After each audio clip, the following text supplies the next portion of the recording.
Kohlberg की जब हम बात कर रहे हैं तो कोहलबर्ग ने किसकी थियरी दी? नैतिक विकास की। नैतिक विकास किसके अंतर्गत आता है? सोशल डेवलपमेंट के। सामाजिक विकास के अंदर आता है मॉरल डेवलपमेंट, या सामाजिक विकास से ही जुड़ा हुआ है। क्योंकि एनिमल्स को तो जरूरत नहीं है क्या सही और क्या गलत, ना उनके लिए झूठ सही ना उनके लिए कुछ और सही, वो तो सही करते हैं जो उनके नेचर के हिसाब से होता है, जो उनके सर्वाइवल के लिए जरूरी होता है। ह्यूमंस में मॉरल डेवलपमेंट की जरूरत पड़ी। ये लास्ट थियरी है, आधा घंटा मुश्किल से समझने में लगेगा मेरे ख्याल में, भरोसा मेरा कुछ नहीं है मैं कितना डिटेल में किस चीज को ले जाऊं, है ना। वैसे मैं कंट्रोल कर रही हूँ कि सीटेट के लेवल से बहुत ज्यादा, बट ये थियरीज ऐसी हैं कि आप एक ही बार पढ़ लीजिए अच्छे से, क्योंकि अब सीटेट में भी लेवल ठीक ठाक हो गया है इनको लेकर के। आए तो सीधा क्वेश्चन आ जाए, नहीं तो घुमा के खूब भरपूर क्वेश्चन पूछे गए हैं। आपको मैं एक दिन एक अलग सेशन में क्वेश्चंस भी करा दूंगी इसके। अब देखो रुद्र यादव कह रहे हैं, हे पार्थ, संसार में कितने विचित्र विचित्र प्रकार के प्राणी विचरण करते हैं। बिल्कुल सच है ये, है ना। देखिए इंडिविजुअल डिफरेंसेस कहते हैं पार्थ इनको। देखिए मॉरल डेवलपमेंट यानी क्या? नैतिक विकास कि एक समाज है। हमने विकास के 4 प्रकार पढ़े थे, आपको फिर से याद दिलाना चाहूंगी मैं। विकास के 4 प्रकार पढ़े थे, PCSE, और चारों ही एक दूसरे से जुड़े हुए इंटर रिलेटेड है। ये बेसिक्स नहीं भूलने हैं, नहीं तो गड़बड़ हो जाएगी, क्योंकि वो जो स्टेटमेंट और रीजनिंग वाले क्वेश्चन आएंगे उनमें आप गड़बड़ कर देंगे अगर ये बेसिक्स खराब हुए तो अंतः संबंधित है एक दूसरे से। आप गाड़ी चला रहे हैं, इसमें आपका फिजिकल डेवलपमेंट भी यूज हो रहा है, आपका शरीर भी यूज हो रहा है, और संज्ञान दिमाग भी यूज हो रहा है, ध्यान भी रख रहे हैं आप, अटेंशन भी आपकी यूज हो रही है, जरूरत पड़ी तो प्रॉब्लम सॉल्विंग भी यूज हो सकती है, एक डिसीजन मेकिंग भी यूज हो सकती है, कहां कट लेना है अचानक से अगर लेना पड़ा तो, रिफ्लेक्सेस भी यूज होंगे। यानी फिजिकल डेवलपमेंट, कॉग्निटिव। सोशल क्या है? लोग रोड पे चल रहे हैं, आपको पता है कि भाई इंडिया में अगर आप चला रहे हैं गाड़ी तो किस तरह से बिहेव करना है, और अगर बाहर चला रहे हैं तो वहां अलग इमोशंस आपके अलग तरह से काम करेंगे, है ना। यहाँ तो लोग आधे टाइम तो गाड़ी रोड पे चल रही है और गालियां भी साथ में चल रही हैं, तो मतलब हर जगह के अपने सोशियो इमोशनल पर्सपेक्टिव होगा। यानी चारों प्रकार के जो विकास हैं वो जुड़े हुए हैं। और यहां पे कॉग्निशन और इमोशन को भी अगर आप जोड़ दें तो भाई, अगर आपका जिस दिन मूड ठीक नहीं है तो उस दिन आपका संज्ञान, जो गाड़ी आप रोज चलाते थे उसको भी आप कहीं ना कहीं थोड़ी बहुत प्रॉब्लम में आ सकते हैं। क्यों? क्योंकि आपका संज्ञान, आपका दिमाग, आपका कॉग्निशन आपके इमोशंस को प्रभावित कर रहा है। ठीक। एक आपका प्रिंसिपल ऑफ इंटर रिलेशन होता है, विकास का सिद्धांत यहीं पे समझ लीजिएगा। इंटर रिलेशन यानी आपस में जुड़े हुए हैं, physical, cognitive, social, emotional. Sir पे चोट लगेगी, दिमाग भी प्रभावित होगा, वॉट एवर इट इज। एक होता है इंटीग्रेशन, प्रिंसिपल ऑफ इंटीग्रेशन। इस बार पेपर में नहीं पूछा गया है बट पूछ सकता है, क्योंकि ये बहुत ही कॉमन है, एकीकरण का सिद्धांत। अब इंटर रिलेशन और एकीकरण में क्या अंतर है? इंटर रिलेशन है कि भाई हाँ, फिजिकल, कॉग्निटिव, सोशल, इमोशनल सब आपस में जुड़े हुए हैं, शारीरिक, संज्ञानात्मक, सामाजिक, संवेगात्मक सब जुड़े हुए हैं। इंटीग्रेशन क्या है? ये सब जुड़ करके एक सिंगल एंटिटी के रूप में काम कर रहे हैं। जब आप साइकिल चला रहे हैं तो आपके दिमाग भी यूज हो रहा है, आपके हाथ भी यूज हो रहे हैं। जब आप बैडमिंटन खेल रहे हैं तो फिजिकल एक्टिविटी भी। तो ये चारों मिलकर के एक सिंगल एंटिटी के रूप में जब काम करें तो इंटीग्रेशन का सिद्धांत। जैसे आप गाड़ी चला रहे हैं तो प्रिंसिपल ऑफ इंटीग्रेशन है। इंटर रिलेटेड क्या है? हाँ भाई, सारे आपस में इंटर रिलेटेड होते हैं, लेकिन जब आप एक एक्टिविटी कर रहे हैं जिसमें सारे विकास के प्रकार एक साथ काम कर रहे हैं तो वो इंटीग्रेशन है। तो ये मेन डिफरेंस है। आते हैं अपने सोशल और इमोशनल जुड़े हुए हैं, ये हमें पता है, वैसे तो सारे ही जुड़े हुए हैं बट ये 3 भी कई बार कह दिए जाते हैं, PCS मान लिया जाता है इनको। सोशल डेवलपमेंट की जब हम बात कर रहे हैं तो सोशल डेवलपमेंट से साफ साफ जुड़ा हुआ है मॉरल डेवलपमेंट, या इसी का हिस्सा है अगर मैं कहूं, क्योंकि मॉरल डेवलपमेंट अलग से तो कोई टाइप नहीं था वहां पे 4 में। तो क्योंकि हम सोसाइटी में रहते हैं और सोसाइटी के कुछ नियम, कायदे, कानून, तौर तरीके हैं, क्या सही होगा क्या गलत होगा, किन चीजों को एक्सेप्टेबल मानेंगे किन चीजों को एक्सेप्टेबल नहीं मानेंगे, क्या कल्चर, क्या चीजें चलेंगी सोसाइटी में क्या नहीं। तो इसलिए हमें कुछ मॉरल डेवलपमेंट या मॉरल एथिक्स या प्रिंसिपल्स की जरूरत पड़ती है, सिद्धांतों की जरूरत पड़ती है कि क्या सही है और क्या गलत है। ये हमें मॉरल डेवलपमेंट बताता है। मॉरलिटी क्या है, नैतिकता क्या है, सही और गलत के बारे में समझना या सिद्धांतों को समझना, सही गलत के सिद्धांतों को समझना। तो मॉरल डेवलपमेंट की एक बहुत ही फेमस थियरी है कोहलबर्ग की। ये प्याजे से हल्के से इंस्पायर्ड थे, पहले प्याजे ने थियरी दी थी, फिर बाद में इन्होंने थियरी दी। और अगर इनकी हम माने तो इनकी जो थियरी है ये कहते हैं कि जो कॉग्निटिव मैच्योरिटी है, ये ध्यान से समझिएगा, इस पे क्वेश्चन प्रीवियसली पूछे जा चुके हैं, इसको हम इग्नोर कर देते हैं। जो कॉग्निटिव मैच्योरिटी है, कॉग्निटिव मैच्योरिटी, छोटे छोटे पॉइंट्स हैं, इनको समझते जाएंगे। कॉग्निटिव मैच्योरिटी बोले तो संज्ञानात्मक परिपक्वता, यानी जो हमारा संज्ञान है, जो अभी हम प्याजे की थियरी में पढ़ रहे थे कि जो हमारे स्टेज या एज के अकॉर्डिंग जो डेवलपमेंट हो रहा है उससे जो परिपक्वता आ रही है, या बायोलॉजिकली भी जो एज के साथ हमारे अंदर परिपक्वता आ रही है, उसका प्रभाव आपके मॉरल डिसीजन पे या मॉरल रीजनिंग पर पड़ता है ना। इसमें बहुत कंफ्यूजन होती है, मॉरल रीजनिंग या मॉरल डिसीजन मेकिंग पर पड़ता है? नैतिक तर्क पर पड़ेगा या मॉरल डिसीजन पे पड़ेगा? जो भी आपने निर्णय लिया है वो डिपेंड करेगा कि आप संज्ञानात्मक रूप से कितने मैच्योर हैं। अगर आप 15 साल के व्यक्ति हैं तो हो सकता है आपको एक व्यक्ति जो मैनिपुलेट कर दे, आपको लगे जो आपके लिए सही है वो 25 साल की उम्र में सही ना हो, क्योंकि कॉग्निटिव मैच्योरिटी आ गई। तो जो कॉग्निटिव मैच्योरिटी, आप किस एज में हैं, इससे भी फर्क पड़ेगा आपके लिए सही और गलत क्या है ना। देखा जाता है ना, एज के साथ लोग बदल जाते हैं। अपनी जवानी में उन्होंने कुछ भी किया हो, बुढ़ापे तक आते आते सब संत हो जाते हैं, ये एक कहावत है जो चलती है। ठीक, तो वो कॉग्निटिव मैच्योरिटी है, एज के साथ आ रही है, बहुत बार ऐसा होता है। और क्योंकि ये थियरी पियाजे की थियरी पर बेस्ड है, तो ये क्या हुआ, इसमें कुछ नेगेटिव नहीं है, ये नेचुरल प्रोसेस है अगर देखा जाए तो। ये कॉग्निटिव मैच्योरिटी यानी संज्ञानात्मक परिपक्वता मॉरल डिसीजंस को, कि आप कितने साल के हैं, किस स्टेज में है डेवलपमेंट की, उससे भी निर्धारित होगा कि आपके डिसीजंस आपके लिए सही और गलत क्या होगा। दूसरा, आपका तर्क उसी तरह का होगा। जो रीजनिंग या थिंकिंग प्रोसेस लगती है डिसीजन लेने में सही और गलत के, उसको रीजनिंग कहते हैं। तो आपका जो तर्क है वो किस पे बेस्ड होगा? कॉग्निटिव मैच्योरिटी पे। तो ये ध्यान रखिएगा, इसमें घुमा देता है क्वेश्चन। चलिए समझते हैं हम फटाफट से, छोटी छोटी चीजें जो जो एक्स्ट्रा में याद आती जाएंगी मैं बताते हुए चलूंगी। अच्छा, इनकी थियरी है मॉरल डेवलपमेंट की। मॉरल डेवलपमेंट का सिंपल मतलब होता है सही और गलत के कुछ सिद्धांत। सही गलत को पहचानना क्या है? नैतिकता है, कि राइट टर्न लें के रॉन्ग टर्न लें, लेफ्ट लें के राइट लें, ये क्या है? नैतिकता है। इन्होंने अपने प्रयोग में केवल पुरुषों को लिया, यानी ये जेंडर बायस थियरी है, ऐसा कोहलबर्ग की ही स्टूडेंट कैरल गिलिगन ने कहा, अभी भी जीवित हैं, और कोहलबर्ग ने सुसाइड कर लिया था if I am not wrong, but वो मैटर नहीं करेगा। यहां याद रखना आपको कि कैरल गिलिगन एक महिला है और इनकी स्टूडेंट है। उन्होंने कहा कि ये थियरी जो है वो फेमिनिस्टिक पर्सपेक्टिव्स को, यानी नारीवादी नैतिकता का ध्यान नहीं रखती, कि जो फीमेल्स की मॉरलिटी है वो केयर बेस्ड होती है, या वो इमोशनली भी थोड़ा सा चीजों में इन्वॉल्व होती हैं, या केयरिंग एस्पेक्ट ज्यादा होता है, मेल्स की मॉरलिटी जस्टिस बेस्ड है। ऐसा एक तर्क आप भरपूर कई क्वेश्चंस देखेंगे पेपर में, मिल जाएगा आपको। तो फेमिनिस्टिक पर्सपेक्टिव को इग्नोर किया गया इस थियरी में, ये इसकी एक आलोचना है, कैरल गिलिगन के द्वारा की गई है। नैतिक तर्क यानी, और एक और चीज है कि ये क्या है, अभी इसमें लास्ट में 3 चीजें हैं इसकी आलोचना में जो आती हैं वो हम समझेंगे, लेकिन ये समझना जरूरी क्योंकि इस बार भरपूर क्वेश्चंस इनकी आलोचना पे आए हैं, इसलिए सबसे पहले यही लिखा हुआ है। अब नैतिक तर्क क्या होता है, यानी मॉरल रीजनिंग क्या होती है? मॉरल डिसीजन लेने के लिए, यानी आप फंसे हुए हैं कि पिताजी का साथ दें या अपनी माताजी का साथ दें, इसमें जो भी डिसाइड करना है आपको, उसमें जो थिंकिंग प्रोसेस लगेगी, जो भी तर्क लगेगा, उसको मॉरल रीजनिंग कहते हैं। ठीक, तो दुविधा एक चीज है। मॉरल डिलेमा, कॉल कौन करता है इतनी रात को? मॉरल डिलेमा यानी आप दुविधा में हैं कि आप ये वाली स्ट्रीम चूज करें, ये वाला करियर चूज करें, लेकिन आपका दोस्त इसमें जा रहा है और आपको ये करना था और उसके साथ भी रहना है, वॉटेवर। इस तरह की बहुत सारी सिचुएशन हो सकती है। आप एक बोट में बैठे हुए हैं, ऐसी सिचुएशंस, ऐसी दुविधाएं, ऐसी कहानियां कोहलबर्ग ने अपने स्टूडेंट्स को सुनाई, और एक तरफ आपके पिताजी हैं, एक तरफ आपके पति है, या एक तरफ आपकी माताजी हैं और एक तरफ आपकी पत्नी है, तो आप किसको बचाएंगे? ये है दुविधा, कि अब आप धर्म संकट में हैं या फिर क्या है, नैतिक दुविधा में है, डिलेमा में है कि आप क्या चूज करेंगे। उस डिलेमा में जो आप चूज करेंगे, उस थिंकिंग प्रोसेस को मॉरल रीजनिंग कहा जाता है। एक बार फिर से समझ लीजिए, 2-3 चीजें हैं यहाँ पे जो हमने समझी हैं। सबसे पहले है मॉरलिटी, यानी नैतिकता क्या है। तो सही और गलत के लिए जिन सिद्धांतों को हम यूज कर रहे हैं वो है मॉरलिटी, या कोई भी एक डिसीजन लेने के लिए सही और गलत के लिए कुछ सिद्धांत बने हुए हैं जिसको हम मॉरलिटी कह रहे हैं, और ये एज के साथ हमारा डेवलपमेंट होगा, कॉग्निटिव मैच्योरिटी मैटर करेगी, उस हिसाब से हमारी मॉरल डिसीजन होंगे। मॉरल डिसीजन लेने के लिए एक तर्क का हम प्रयोग करते हैं, उसको रीजनिंग कहते हैं, और ये रीजनिंग एज के साथ चेंज होती है। ठीक, तो मॉरल रीजनिंग के थ्रू, तर्क के थ्रू हम क्या करते हैं, डिसीजन मेकिंग हमारी होती है। वही एक व्यक्ति है, अगर चोरी भी करेगा तो कुछ तो तर्क उसने खुद को दिया होगा कि अरे यार क्या हुआ। मान लीजिए एक मेड है और वो खुद को तर्क देती है कि मैं, इनके पास तो इतना पैसा है, मेरे जो एम्प्लॉयर हैं इनके पास तो इतना पैसा है, मैं थोड़ा कुछ लेके भी चली जाऊंगी बिना बताए, तो क्या फर्क पड़ रहा है इनको। ये क्या हुआ, ये रीजनिंग है। ये चोरी करने की भी रीजनिंग देते हैं लोग खुद को, ये मॉरल रीजनिंग है। एक डिसीजन को या एक एक्टिविटी को करने के लिए आप कुछ ना कुछ तर्क, कुछ ना कुछ कहानी तो खुद को सुनाता ही है ना व्यक्ति। तो ये मॉरल रीजनिंग है जो हम डिसीजन मेकिंग में यूज करते हैं।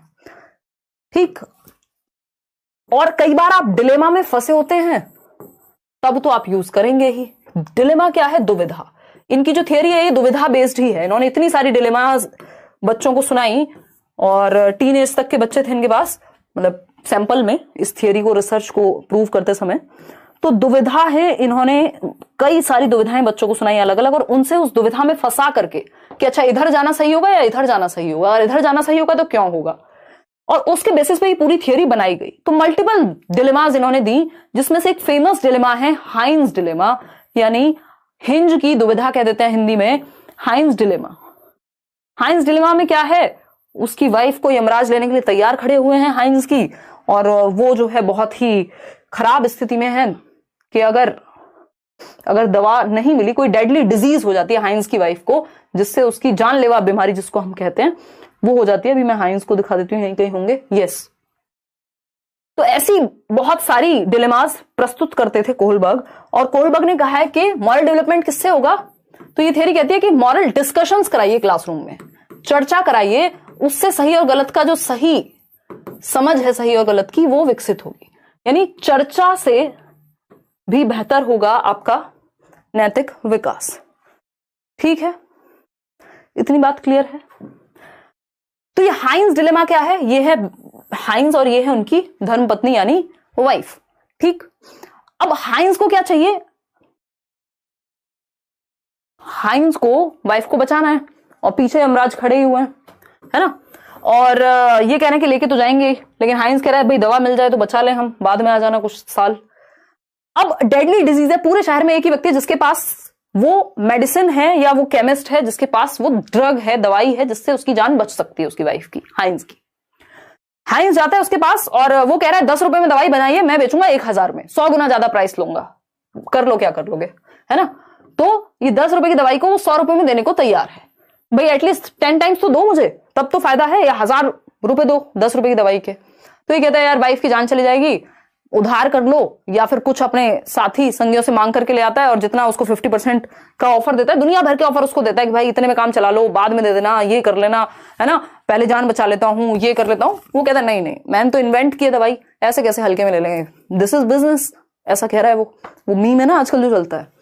फाइनली हुआ क्या कि वो मानता नहीं है, वो व्यक्ति मानता नहीं है, जो केमिस्ट वाला है, जो दवा देने वाला व्यक्ति है, वो कहता है मैं तो दूंगा नहीं, मुझे तो इससे पैसे बनाने हैं, कुछ भी करो पैसा पूरा दो, नहीं तो जाओ मजे करो, है ना। अब हाइंस है दुविधा में कि एक है राइट और एक है लेफ्ट, एक तरफ है राइट एक तरफ है लेफ्ट, रास्ते की बात हो रही, राइट सही और गलत वाला राइट नहीं, कि या तो मैं वाइफ को बचा लूं, चोरी कर लूं रात को आकर के, इसको दुकान तोड़ करके ब्रेक इन करूं और ले जाऊं, या फिर चोरी ना करूं और मरने दूं वाइफ को। अब नेचुरली ये बहुत ही मुश्किल होता है कि आप मरने दें, तो हाइंस ने चोरी कर ली, और फिर बच्चों से पूछा गया क्या बच्चों हाइंस की चोरी करना सही बात थी या नहीं थी, अपनी पत्नी की जान बचाने के लिए हाइंस ने जो चोरी की क्या वो सही था। अब कुछ बच्चे कहेंगे हाँ जी सही था, क्योंकि वो केमिस्ट की गलती थी। कुछ बच्चे कहेंगे कि नहीं, उसको तो सरेंडर कर देना चाहिए था अपने आप को चोरी करने के बाद, तो गलत किया। अलग अलग तरह के लोग, कुछ बच्चे कहेंगे कि पनिशमेंट मिलेगी हाइंस को, इसलिए उसको चोरी नहीं करनी चाहिए। बच्चों को फर्क नहीं पड़ रहा हाइंस गलत कर रहा है सही कर रहा है, उसको पनिशमेंट से मतलब है बच्चे को, तो वो पहली स्टेज में है। कुछ लोग कह रहे हैं कि नहीं सरेंडर कर देना चाहिए, तो वो 4th स्टेज में हो सकते हैं। तो इस तरह से इन्होंने अलग अलग स्टेजेस दी इस डिलेमा के आधार पे, ऐसी बहुत सारी डिलेमास दी गई। अब आते हैं, इन्होंने ये सारे डिलेमा का निचोड़ निकाल करके 3 स्तर हैं या 3 लेवल हैं, जिसमें 6 स्टेजेस हैं, यानी हर एक लेवल पे 2-2 स्टेजेस दी गई। सबसे पहला लेवल है प्री ऑपरेशनल, यानी पूर्व परंपरागत। पूर्व परंपरागत क्या कहानी है देखते हैं। प्री ऑपरेशनल, ऑपरेशनल की आदत हो रही है, प्री कन्वेंशनल, इसमें कन्वेंशन वर्ड बहुत महत्वपूर्ण है, क्योंकि कन्वेंशन का मतलब है सोसाइटी या ट्रेडिशंस। प्री कन्वेंशनल या परंपराएं। एक लेवल है आपका सिर्फ कन्वेंशनल, क्योंकि प्री हट गया, अभी कन्वेंशनल है, यानी परंपरागत अवस्था हो गई। लेवल की बात हो रही है, हर एक लेवल पे 2-2 स्टेजेस हैं, यहां पे भी 2 स्टेजेस होंगी, फर्स्ट स्टेज सेकंड स्टेज। यहां पे इस लेवल की पहली स्टेज, लेकिन वैसे 3rd और 4th स्टेज हो जाएंगी। और तीसरा लेवल है पोस्ट कन्वेंशनल, यानी कन्वेंशंस के परे, ट्रेडिशंस के परे, परंपराओं के परे। ठीक, पोस्ट कन्वेंशनल लेवल। ठीक है जी। अब इसमें 5th और 6th स्टेज होंगी, क्योंकि हर एक लेवल पे 2-2 स्टेजेस हैं। तो टोटल स्टेजेस अगर पेपर में पूछी जाए, आप कहेंगे 5 और 1 6 स्टेजेस हैं। अगर लेवल यानी चरण पूछे जाए तो 3 हैं। ठीक, अब मुख्य जो अंतर है ये जनरली, वैसे इसमें एज वेरिएशन मिलता है, अलग अलग बुक्स में अलग अलग रिसोर्सेज में आपको मिल जाएगा, लेकिन ये सबसे ज्यादा ऑथेंटिक है जो चलता है 4 से 10 ये प्राइमरी वाले जो बच्चे होते हैं। फिर अगर हम बात करें, ये है आपका पहला प्री कन्वेंशनल लेवल, 10 से 13 और 13 एंड अबव जो है आपके वो पोस्ट कन्वेंशनल उत्तर पारंपरिक में आएंगे। प्री कन्वेंशनल में एक सिंपल बात है कि बच्चे की मॉरलिटी लगभग 0 है, वो कन्वेंशन से पहले ही है, अभी उसको बस डांट फटकार का फर्क पड़ रहा है, बाकी किसी चीज का नहीं। तो उसकी खुद की मॉरलिटी 0 होती है, बाहर से एक्सटर्नली मॉरलिटी इंपोज्ड होती है बच्चे पे, बाहर से थोपी गई मॉरलिटी है। अगर हम बात करें इस चीज पे, खुद की कोई मॉरलिटी नहीं है, डर में या फिर पनिशमेंट में वो करेगा। कन्वेंशनल लेवल है वो ट्रेडिशनल सोसाइटी के अकॉर्डिंग चलेगा पूरी तरह से, क्योंकि सोसाइटी जरूरी है, इसलिए नहीं कि पनिशमेंट मिलेगी ही मिलेगी, क्या है सोसाइटी के अकॉर्डिंग, कन्वेंशंस के अकॉर्डिंग, ट्रेडिशंस के अकॉर्डिंग चलेगा। कन्वेंशनल लेवल का मतलब यह है कि ट्रेडिशंस के अकॉर्डिंग चलेगा, परंपराओं के अनुसार चलेगा जो समाज में चल रहा होगा। पोस्ट है उसके सेल्फ चोजन प्रिंसिपल्स होंगे, खुद के द्वारा बनाए गए सिद्धांत होंगे जिनको वो फॉलो करेगा। तो ये अंतर है, यहाँ पे टोटली एक्सटर्नल है, अब वो पनिशमेंट ड्रिवन हो सकती है, रिवॉर्ड ड्रिवन हो सकती है। कन्वेंशनल में सोसाइटी ड्रिवन है और ये अथॉरिटी ड्रिवन माना जाता है इसको, या जीरो मॉरलिटी भी कई बार कह देते हैं कि भाई पहले स्तर में खुद की मॉरलिटी उसकी 0 है, बाहर से इंपोज्ड है, यहां ट्रेडिशन या सोसाइटी, और फिर यहां सेल्फ। फटाफट से समझेंगे। पहले ही स्तर पे जब हम देखते हैं पूर्व परंपरागत यानी प्री कन्वेंशनल लेवल 4 से 10 साल, 2 चरण हैं। 2 चरण कौन से हैं फटाफट से समझेंगे। एक है पनिशमेंट एंड ओबीडियंस, जिसको आज्ञाकारिता और दंड अभिविन्यास कहते हैं। इनके कई नाम हैं बट इंग्लिश में याद रखेंगे, इंग्लिश में भी इवन इनके कई नाम हैं बट इंग्लिश में फिर भी हम याद रखेंगे। ओबीडियंस एंड पनिशमेंट ओरिएंटेशन, यानी बच्चे को कहा मानना है मां बाप का, क्यों? क्योंकि पनिशमेंट मिलेगी इसलिए आज्ञा का पालन करना है। तो यानी इस थप्पड़ से बचने के लिए, थप्पड़ से ही डर लगता है, यहां प्यार व्यार की कोई बात नहीं है, ठीक। तो अगर हम बात करें तो ये थप्पड़ से बचने के लिए क्या है, बात मानेगा मम्मी की। क्यों? क्योंकि दंड ना मिल जाए। हाइंस अगर चोरी कर लेता तो उसको जेल जाना पड़ता। इस बात का जिसको दुख है, इसका मतलब वो स्टेज 1 पे है। इसको इस बात का दुख नहीं है कि चोरी करना बुरी बात है, समाज में नहीं होनी चाहिए, किसी का हक मारा जाएगा, वॉटेवर, ऐसा कुछ नहीं है। बच्चे का एक तर्क है, आपको सिर्फ तर्क देखना है पेपर में कि कहा क्या गया है। कि अगर हम बात करें तो ये जो तर्क है वो क्या है कि पनिशमेंट से बचना है, पनिशमेंट से बचना है। मैं पेडागोजी 4 की क्लास ली हूं, हाँ इनफ हो जाएगा केसीपी। देखिएगा, अगर हम बात करते हैं किसकी, पनिशमेंट से बचने के लिए आज्ञा का पालन करना। आपने देखा होगा मम्मियां बात करना छोड़ देती हैं, अरे तुम मेरे बच्चे नहीं हो, आज से जाओ यहां से, है ना, अब तुमसे बात नहीं की जाएगी, तुमने मेरी बात नहीं मानी थी, अब पनिशमेंट मिल गई, मम्मी 2 दिन तक बात नहीं कर रही, अगली बार बच्चा सेम चीज रिपीट ही नहीं करेगा। क्यों? क्योंकि पनिशमेंट मिली है इसलिए आज्ञा का पालन करना है। तो दंड से बचने के लिए आज्ञा का पालन करना फर्स्ट स्टेज है, ठीक। तो उसके लिए सही और गलत वो है जिसमें दंड ना मिले वो सही, और जिसमें दंड मिले वो गलत है, बाकी उसको कोई फर्क नहीं पड़ता, ठीक। अगर किसी बच्चे को, थोड़ी ज्यादा डिटेल में नहीं जाते हैं, स्टेज 2 है इसका mutual exchange, tit for TET वाली स्टेज, जिसको इंडिविजुअलिज्म एंड एक्सचेंज या पर्सनल रिवॉर्ड ओरिएंटेशन कहा जाता है। इससे बहुत क्वेश्चन आते हैं, सबसे ज्यादा क्वेश्चन इसी से आते हैं। टिट फॉर टैट यानी जैसे को तैसा, जैसे को तैसा, tit for tat give and take की स्टेज है ये। यानी अगर मैंने तुमको पेन दिया है आज, तो कल तुमको भी अपनी इरेजर अगर जरूरत पड़ी मुझे तो बदले में देनी पड़ेगी। अगर मम्मी दुकान से 2 रुपए का सामान मंगाए तो 2 रुपए खुद की पॉकेट उसके लिए भी चाहिए, रिश्वत के रूप में जाने के लिए, कि मुझे क्या मिलेगा। तो वो सेल्फ इंटरेस्ट देखता है। यहां पे आप ये भी लिख सकते हैं कि बच्चा अपना इंटरेस्ट देखेगा, सेल्फ इंटरेस्ट, कि स्वयं लाभ की अवस्था है ये, कि मुझे क्या मिलेगा बदले में, ठीक। My attitude will always be based how you treat me. ये कई लोगों का पुराने जमाने में क्या होता था, फेसबुक पे वो लगा के रखते थे लोग कवर पेज, हाँ देखो मैडम जी अभी भी कह रही हैं, इनकी भी मॉरलिटी ज्यादा आगे गई नहीं है।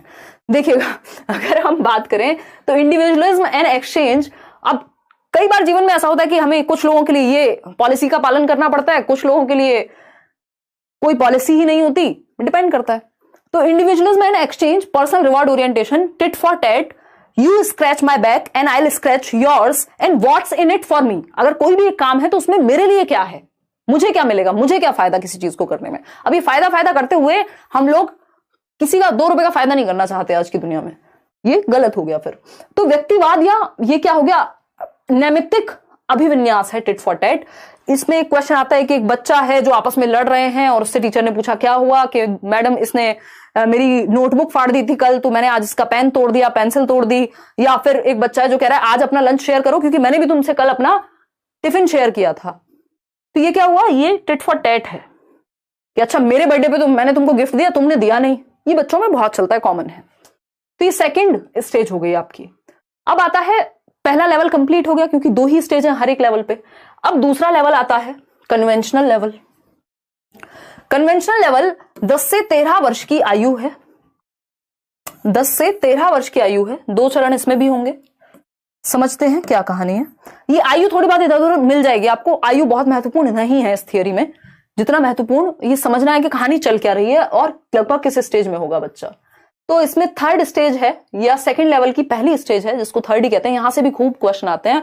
Good boy nice girl orientation, अच्छा लड़का अच्छी लड़की अभिविन्यास। इसमें बच्चा अप्रूवल के लिए काम करेगा, ऑनेस्ट भी है तो अप्रूवल के लिए है, प्रेज के लिए है, प्रशंसा के लिए है कि उसकी तारीफ की जाएगी। तो उससे कुछ भी करा लो, दिन भर धूप में भी खड़ा रहेगा यदि तारीफ मिले तो। ठीक, तो ये इंटरपर्सनल रिलेशनशिप्स या good boy nice girl orientation इसका नाम है कि वो ग्रेड ए लेकर के आया है बच्चा रिपोर्ट कार्ड में, क्योंकि मम्मी कहेंगी शाबाश मेरी बच्ची, तुम तो मेरी सबसे अच्छी बच्ची हो। ये क्या हुआ, ये आपके पेरेंट्स आप पे गौरवान्वित महसूस करेंगे, प्राउड फील करेंगे यदि आप सच बोलते हैं। तो ये सारी चीजें जो भी अप्रूवल के लिए हैं, जो भी तारीफ के लिए हैं, जो भी प्रशंसा के लिए हैं, वो क्या है, इसी लेवल पे आएंगी।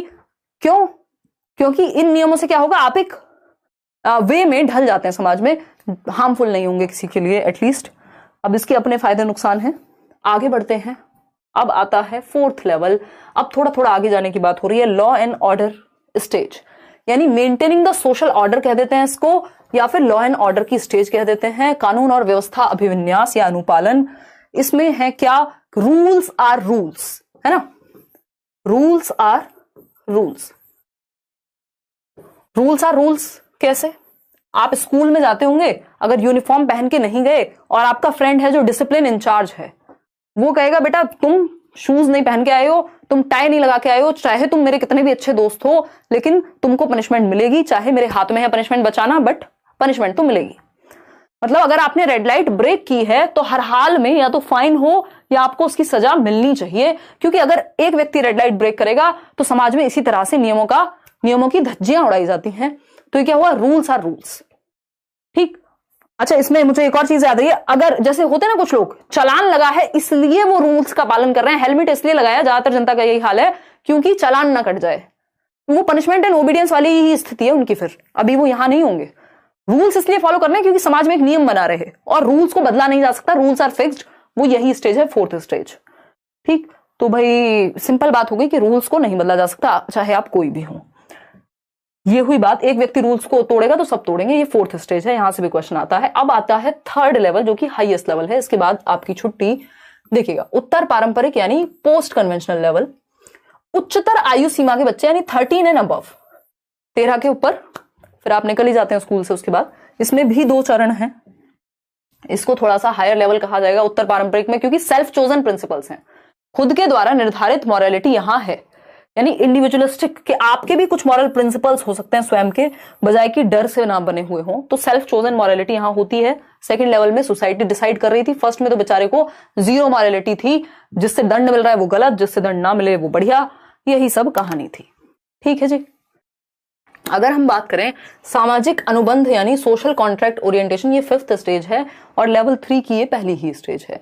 Social contract orientation and individual rights, fights नहीं होगा, हमारे टाइपिस्ट जिसको फाइट्स बना दिया है क्योंकि उनको सीडीपी के सी से कोई मतलब नहीं है, उनको जो दे दिया जाए वो टाइप कर देते हैं, कई बार खुद से भी टाइप कर देते हैं, दैट्स ओके। इंडिविजुअल राइट्स, ठीक। तो सामाजिक अनुबंध, अगर आपको ऐसी गलती दिखे तो समझ जाइएगा कि कुछ तो कमाल किया है निखिल जी ने। देखिएगा, अगर हम बात करें स्टेज 5 की, तो social contract and individual rights. अब ये क्या है कि भाई समाज का एक नियम है, कॉन्ट्रैक्ट है, समझ में आता है, बट इंडिविजुअल के भी राइट्स हैं। तो यानी जरूरत पड़े तो नियमों में बदलाव किया जा सकता है, संशोधन किया जा सकता है। इसीलिए देखते हैं हम कितने सारे कानून परिवर्तित होते रहते हैं time to time.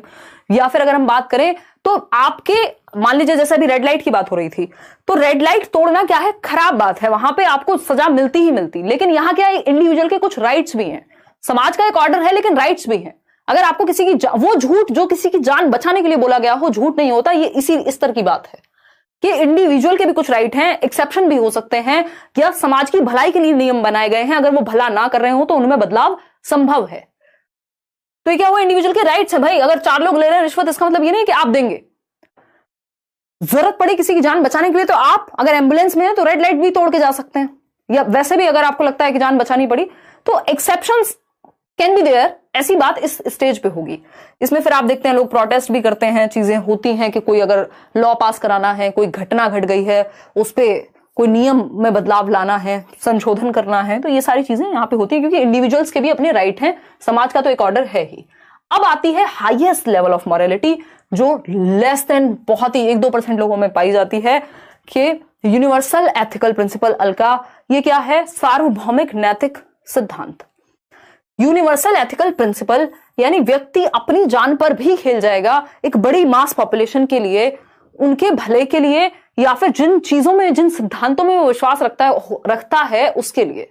Mahatma Gandhi, Nelson Mandela, Bhagat Singh, Rajguru, Sukhdev, ये इस तरह के लोग हैं जिन्होंने मासेस के लिए अगर जरूरत पड़ी तो खुद को भी सेक्रीफाइस कर देंगे। तो सिर्फ अपनी लड़ाई नहीं है, मासेस की लड़ाई है यहां पे, या फिर आप जिन चीजों में सच में बिलीव करते हैं उनके अगेंस्ट जाने की लड़ाई है। ठीक है, कोई दिक्कत परेशानी। अब हम क्वेश्चंस तो नहीं करेंगे, बट इनकी आलोचना एक बार देख लेते हैं, 2 मिनट लगेंगी। आलोचना वैसे मैंने शुरुआत में आपको थोड़ी थोड़ी बता दी क्योंकि इस बार आलोचना बहुत आई है पेपर में, और आलोचना हम करते हैं, लेकिन ये इस तरह से आप देख लीजिएगा इसको, ये याद रहेगी। 3 मुख्य आलोचनाएं हैं जिसमें से 2 कैरल गिलिगन कहती हैं। एक तो है ये बायस्ड सैंपल्स है, यानी जेंडर बायस थियरी है। इसमें जितने भी सैंपल्स चर्चा के लिए, डिस्कशंस के लिए लिए गए वो सारे मेल सैंपल्स थे, यानी लड़कियों को इसका हिस्सा नहीं बनाया गया चर्चा का। तो लिंग रूढ़िबद्धता पाई गई इस थियरी में, फेमिनिस्टिक पर्सपेक्टिव को, केयर पर्सपेक्टिव को, नारीवादी परिप्रेक्ष्य को शामिल नहीं किया गया। कौन कह रहा है ऐसा? कैरल गिलिगन कह रही हैं, कैरल गिलिगन कह रही हैं। ठीक है जी बात। हाइपोथेटिकल सिचुएशंस हैं, यानी इमेजिनरी सिचुएशंस हैं। अगर देखा जाए कि मतलब कुछ हद तक आपने रीजन लगा लिया, अब आप मेरे से पूछें कि अच्छा जी आप तो मैडम कभी झूठ नहीं बोलती, कि जी हाँ नहीं बोलती। अच्छा जान पे बात आई तो बोलेंगी? मैंने कहा नहीं। एक दिन जान पे बात आई, मैंने फटाफट से बोल दिया। तो ये क्या है? ये हाइपोथेटिकल सिचुएशन है कि इमेजिनरी सिचुएशंस हैं। जब ग्रुप में बिठा करके क्वेश्चंस पूछे गए या बातें हुई या चर्चाएं हुई तो किसी ने कुछ भी कह सकता है, कोई भी, लेकिन रियलिटी में जब सिचुएशन आएगी तो क्या वो व्यक्ति वैसा करेगा या नहीं, तो ये तो तभी पता लगेगा। तो इस बात पे भी इसकी आलोचना हुई इस थियरी की कि भैया इमेजिनरी सिचुएशन है, एक रूम में बैठ के क्या जाता है, कितनी सिद्धांत की बातें कर लो, रियलिटी में जब अप्लाई करने की बात आएगी तब देखा जाएगा। ठीक। फिर है not applicable in all cultures. Gilligan कह रहे हैं कि भाई सभी संस्कृतियों पर लागू नहीं होती। दुनिया भर में भारत में जो चीज सही है वो कहीं गलत हो सकती है, जो कहीं गलत है वो यहां सही हो सकती है। तो संस्कृति का भी डिफरेंस आएगा सही और गलत के आधार पे, है ना। कहीं पर शॉर्ट्स पहन के घूमना एकदम नॉर्मल बात है, कहीं इस बात पे भी दंगे हो सकते हैं। तो सबकी नैतिकता का भी अलग अलग पैमाना है या संस्कृतियों का प्रभाव पड़ता है सही और गलत के चुनाव पर। इतनी बात क्लियर है या कुछ और पूछना है तो बता दीजिए, है ना। कोई कह रहा आप तो हमेशा गुड गर्ल ही रहे होंगे, लगता है आपको उदिता, है ना। अभी एक कोट है जो चलता है कि good girls don't make history, bold ones do. या फिर खैर देखिएगा, हाँ इतने तो तूफान नहीं। ठीक है छोड़ो यार, मेरी मॉरलिटी छोड़ दो, बट हाँ ठीक ठाक ही चीजें हैं, है ना। तो गुड और बैड में अगर हम फंस के रह जाएंगे फिर तो कोई भी जीवन में या दुनिया में परिवर्तन नहीं आएगा। अगर आप सिर्फ good boy good girl orientation में रहेंगे तो, है ना। 3 दिनों से इतना इंपॉर्टेंट डिस्कशन कर रहे हैं, कुछ लोग फालतू कमेंट कर रहे हैं। प्रभा देखो कुछ लोग हमेशा रहेंगे। अब ये इतना इंपॉर्टेंट फ्री डिस्कशन हो रहा है, बैचेस में आइए, आप कोई फालतू बकवास नहीं करता, सब तमीज से पढ़ते हैं।